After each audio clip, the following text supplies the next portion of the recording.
Building Southwest Colorado, brought to you by the Home Builders Association of Southwest Colorado, the voice of the building industry through advocacy, education, membership, and community.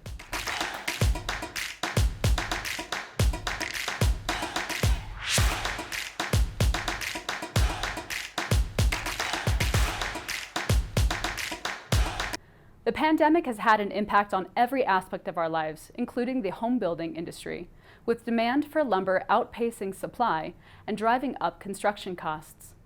But how long will this shortage last? You are watching the debut of our new feature, Building Southwest Colorado, brought to you by the Home Builders Association of Southwest Colorado. I'm Executive Officer Rebecca Delamar. When the COVID pandemic shut down the country, it also shut down lumber production in general, just as the building season was getting off the ground in spring of 2020. At the same time, homebound residents decided to invest in do-it-yourself home improvement projects, while pandemic migrants who moved to Southwest Colorado decided it was time to build their dream homes. Demand for lumber increased even more. The dynamics aren't limited to just Southwest Colorado either. According to the National Association of Home Builders, limited lumber production combined with increased demand pushed the cost of lumber higher by more than 250%, adding an average of $36,000 to the price of new home construction across the country.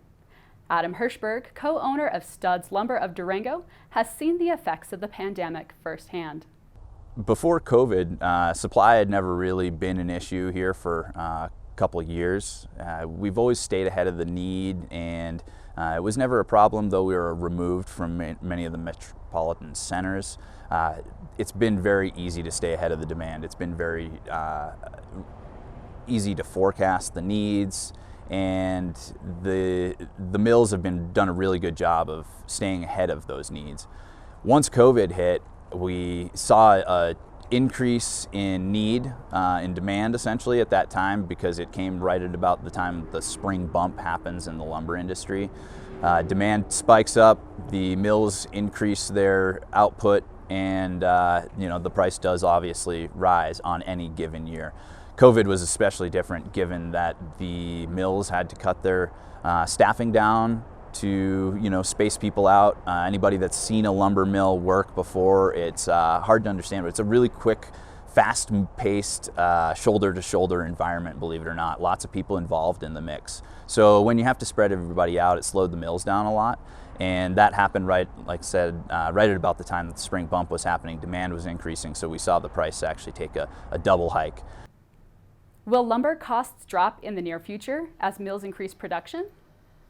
Industry experts predict a drop later this year.